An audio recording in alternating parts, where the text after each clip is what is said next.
Alright guys, welcome to Take Your Base. I'm your host, Flavo Rihanna, brought to you by Four Corner Sports. Alright guys, so this past weekend we had the Subway Series. Yes, the series that many baseball fans in New York look forward to. Mets versus Yankees, alright? The Bronx versus Flushing. Well, this past weekend we had the first series took place in the Bronx. The second series in September is going to be taking place in Flushing, Queens. So, we had a rain out on Friday. We were supposed to have a game. I believe it was supposed to be, it was originally supposed to be Garrett Cole versus Taijuan Walker. All right, Garrett Cole ended up having his game pushed back to Sunday, and Taijuan Walker, obviously with the rain out, game was pushed back to Saturday.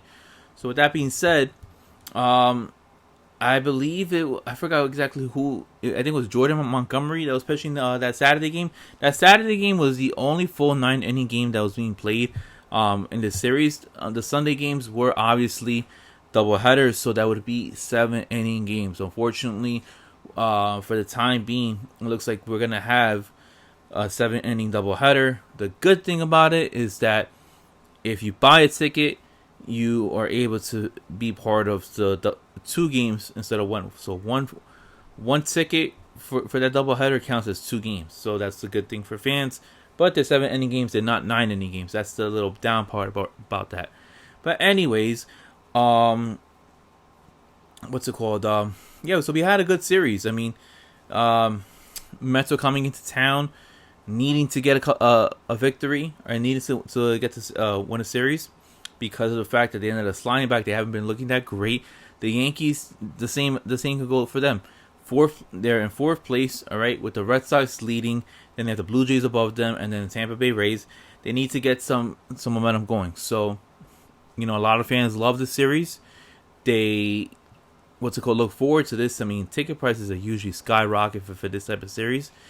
And, I mean, you have people that are passionate about it. Like, I'm a huge Mets fan. The heavy jalapeno Javier, he's a huge Yankee fan.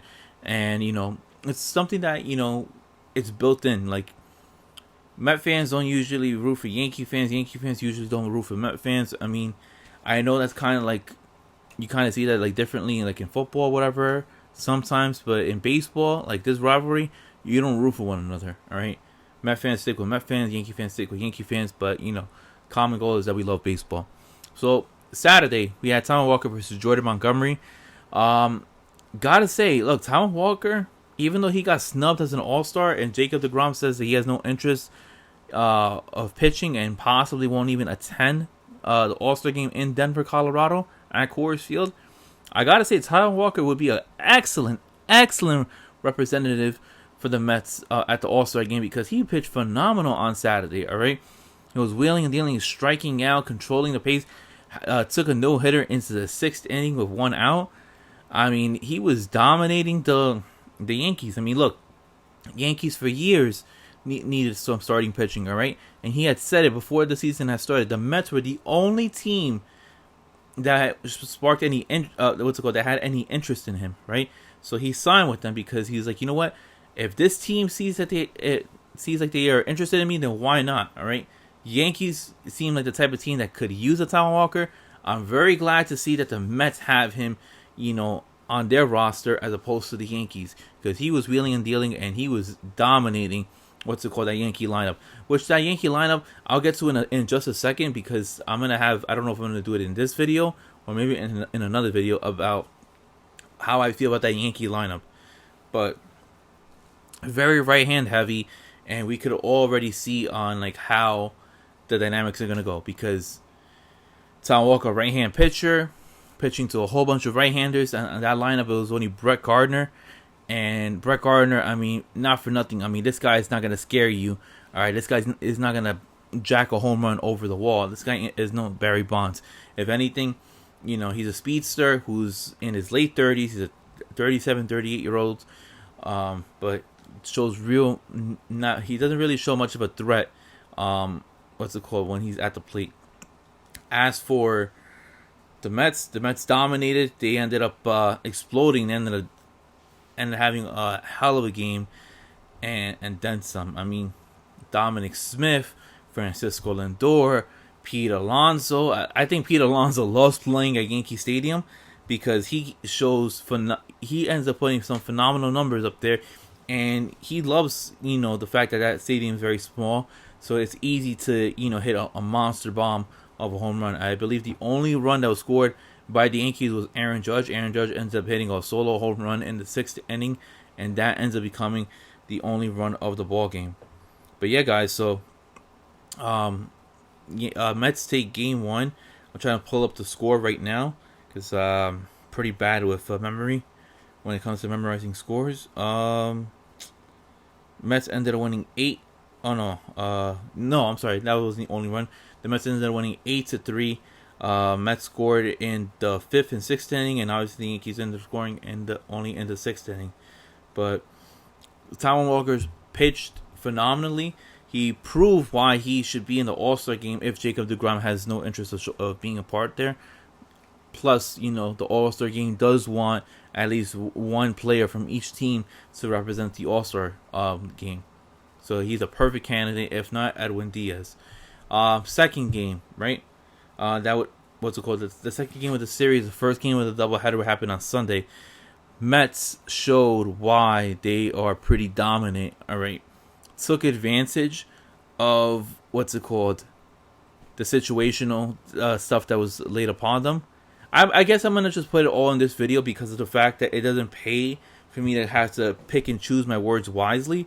Because, honestly, the Yankees had everything going for them, okay? The Yankees had everything going for them. That game, it was, I want to say it was Garrett Cole versus Marcus Stroman, right? Garrett Cole, right? Obviously, many people have been getting on him. The post sticky stuff, substance era. He has looked pretty bad. He has looked like he has no control of his pitches. Solo home run by Dominic Smith in the 1st inning. He was able to get it together. He was able to get 6 strikeouts and 3 1/3 innings, if I'm not mistaken. And the Yankees, Aaron Boone, the manager, ended up taking him out with the bases loaded in the 4th inning, if I'm not mistaken. And you put in Jonathan Loáisiga. Remember, it's a 7-inning game, so very, very important. They pulled in Jonathan Loáisiga. He's like the Mets version of Seth Lugo. You put him in tough situations, and you expect him to get out of it clean slate, if not maybe only surrendering 1 run. And Loáisiga pitched phenomenal. I mean, he was pitching a decent amount of innings, so it kind of taxed upon him. But Loáisiga really did his thing against the Mets. I mean, the Mets weren't able to tack on a bunch of hits and a bunch of runs. But yeah, the New York Mets showed that in Garrett Cole was not having his A game type of stuff. I don't know if it was because of the fact that the pressure of the Yankees, and the Yankee fan base weighing upon him. They see that his struggles, he's not able to attack hitters like he normally does, and his ERA just keeps on rising. His whip keeps on rising. So that's why Aaron Boone ended up taking him out. Garrett Cole gets charged for 4 runs, 4 earned runs, 6 hits, he had 6 strikeouts, 3 walks, and his ERA ended up boosting up to 2.91. I mean, this guy last year looked phenomenal. I mean, this guy showed why he was the second best pitcher in all of baseball. Now, I mean, this guy is barely average of a pitcher that what he's been displaying. So it's pretty alarming to see. But Loáisiga did his thing for two innings and a third, 4 strikeouts, only giving up 2 hits and 1 walk, no earned runs, and he was able to do his thing. Now, they ended up moving into the bullpen, bringing in Chad Green. Holding it down, getting that one out in the 6th inning, very crucial out, right, leading into giving them the ball to Aroldis Chapman, right. When I saw that, I'm like, all right, guys, cool. The Mets just need 1 run to win the game, right? I mean, 1 run to tie the game. You're giving Aroldis Chapman, a lefty, pitching against Pete Alonso, who's a righty. Pete Alonso crushes left-handers. Nonetheless, Aroldis Chapman is another pitcher who's been struggling as of late. This is why I question Aaron Boone as a manager, and I never liked him as a manager because of the fact that it's this. The Yankees ended up replacing Joe Girardi for Aaron Boone. There was a laundry list of reasons why they ended up replacing him. The whole analytics thing, his salary. Aaron Boone was a cheaper. He was more willing to comply, wanting to go in the more analytical role. This, that, and the third, right? But I felt like Joe Girardi, former catcher, has a better sense of how to manage a game, especially in situational type of stuff like this. All right, if you know that your closer who has been struggling, right, now you want him to get 3 outs, not surrender 1 run because you have a 1-run lead, right? Obviously, 1 run ties it, and then you have to now depending on your offense who have been abysmal, to say the least, because of the fact that if the Yankees are not hitting home runs, they're striking now. They don't know how to hit for contact. They don't know how to hit for singles or doubles or anything like that. Okay. You put it on all the Chapman. You put Chapman to pitch to Pete Alonso. Chapman throws a hanging slider, a meatball of a pitch to Pete Alonso, and he crushes it for over 400 feet. Ties the ball game, right? Right then and there, I'm like, you know what? I saw this coming because of the fact of Aaron Boone. Aaron Boone is not the brightest of managers out there. He might be a nice guy, but what do Yankee fans really think of when they hear the name Aaron Boone? Before he became a manager, that one moment in the ALCS in 2003, where he hits a home run off of Tim Wakefield, who throws a knuckleball, right? Tim Wakefield throws a lollipop to with Aaron Boone, crushes it over the wall, home run. Yankees go to the World Series. They go face the Marlins in the 2003 World Series. All right, the Yankees, what's it called? Don't capitalize on the moment. They lose to the Marlins. Aaron Boone didn't do anything against the Marlins in 03. Fine, whatever. Now you bring him in to go face. Now you bring him in as a manager to replace Joe Girardi, who was a really good manager, who guided them just that year before to Game 7 of the ALCS against the Houston Astros, right? We already know what happened to Houston Astros, the trash banking team who, skis their way towards a World Series to face the Dodgers, who the Astros end up beating the Dodgers, capturing their lone World Series championship. Okay, fine. We already know what happens, right? Joe Girardi's team should have been there. Nobody knew about the fact that the Astros are cheating. Okay, fair. But now you have Aaron Boone, right? Didn't look good in year 1. Okay, year 2, last year, loses to the Tampa Bay Rays, who have a $60 million payroll, right? So that now the Yankee ownership wants the Brian Cashman and Aaron Boone to cut back on salary. Fine, have a $220 million payroll as opposed to $275 million payroll like what they had last year, or something along those lines. All right, and your lineup is right hand heavy. Your bullpen look is decent. All right, your starting pitcher is okay. All right, you have other options to put out there in the bullpen, right? And you chose to go with Chapman, who is struggling. Make him pitch against Pete Alonso, Michael Conforto, Jeff McNeil, this, that, and the third. Throws a hanging slider to Alonso, crushes that. Next batter hits Michael Conforto. Okay. After that, walks the next batter, who I think was Kevin Pillar, if I'm not mistaken, right? I'm sorry, no, it was Jeff McNeil. And then after that, you have to bring in somebody else to to handle the mess. McKinney gets an out. Peraza gets that RBI double, right? Fan ended up interfering. They ended up calling it a double because there was no way that the outfielder was going to be able to catch the ball. And then next at bat, it's Tomas Nido, who ends up bringing both those runners in that were supposed to come in, and that settles that. The Mets win the ball game, bottom line 10-5, but Aaron Boone had an opportunity to seal the deal, to even it out 1-1. All right, going into Game 2, right, with a possibility of now winning the series. but the momentum was killed as soon as you bring in Aroldis Chapman. 3 pitches in, throws a hanging slider to Pete Alonso. That's it. The momentum was killed.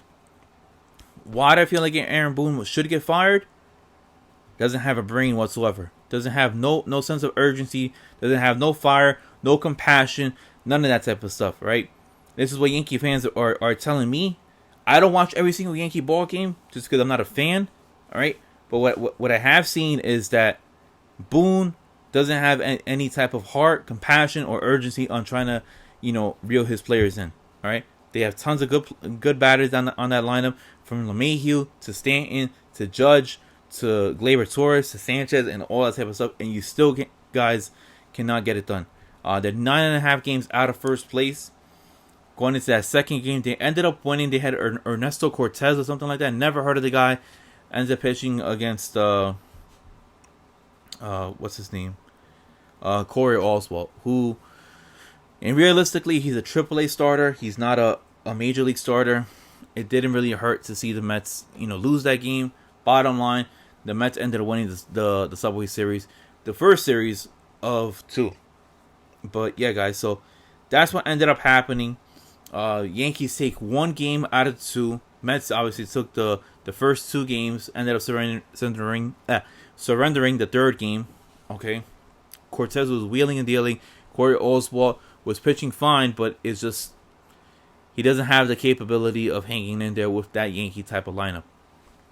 But yeah, guys, Mets look phenomenal. I mean, they had a game up today against the Milwaukee Brewers. All right, ended up winning that game 4-2. Jacob deGrom is going to be pitching tomorrow. I believe he is facing not Brandon Woodruff or Corbin Burns. He is facing, I think, Brian Anderson, if I'm not mistaken, or Brett Anderson. But yeah, guys, let me know what you guys think of the Subway Series. Me personally, I'm gonna tell you guys this. If you got this late into the video, I certainly do feel like the Subway Series is not the same how it used to be. Remember, there was that huge rivalry, all right, back in the 2000s with the whole Piazza Clemens situation, and you also had like the moments of Mo Rivera getting his 500 save and that 1 RBI. You also had the memories of David Wright hitting a double off of Mariano Rivera to win the ball game. I just feel like the rivalry isn't the same anymore, but the fans do love it. I want to know from you guys, what do you guys think? Do you think the rivalry is still there? Do you think that the series, the Subway Series, is still something that fans are very passionate about? Okay? You saw it with Pete Alonso when he hit that game-tying home run, how passionate he was and how loud and animated he was rounding the bases. Is that rivalry still there or not? That's a question that I want you guys to answer. Put that in the comment section below. I can't wait to hear what you guys have to say. I believe it's September, second week in September. The Yankees come to Citi Field. I will try to be in attendance for that game. Those tickets are crazy expensive, but gotta be there for experience. Gotta be there for the experience. All right, guys. So then, I am Flavo Rihanna, and thank you for tuning in. And please hit that like and subscribe button. And I'll see you guys next time. See you guys, and peace.